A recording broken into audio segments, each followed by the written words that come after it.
پیمان خودم هستش با خداوند متعال که من خلاف خواست رهبری که عبارت باشه از ترک کردن موضوعی که درش زمینه اختلاف قوا باشه من مطرح نکردم تا کنون، مطرح هم نخواهم کرد، به خاطر اینکه این مشهد منه. خیلی هم تو این قضیه تحت فشار هم روحی هستم که آقا این مطلب برای تو روشنه، میتونی با یه بیانی بری و یه جایی تو مطرح کنی، بالاخره ما هم تریبون داریم. اما اینکه من بیام تو مجلس مطرح کنم، من هر وقت میخوام یک حرفی بزنم خدا میدونه به یاد مرحوم آقای بهشتی میافتم. البته من شاگرد ایشون محسوب میشم، من که طلبه محض هستم، مثلا این عناوینم ما رو گول نمیزنه. بارها گفتم من ایشون آقا بود، آیت الله بود، در واقع عالم بود، دانشمند بود، انقلابی بود، من یه طلبه محضم.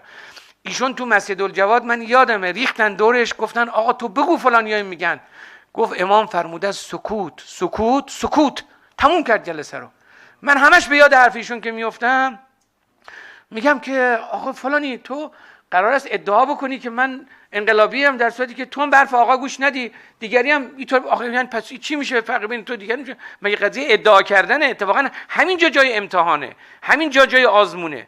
لذا من مطرح نمی کنم، من بنام اینه که مطرح کنم چیزی اینطوری، چیزی که بوی اختلافاتش بیاد. چرا تو جلسات خصوصی ممکنه من یه حرفی بزنم بگم که آقا چطور ایناست، اونجا رو رعایت میکنم. مردم انتظار ندارم، مردم آستانه تحملشون این چیزا نیست. این جفایی به مردمه که من بیام وارد این میدون بشم.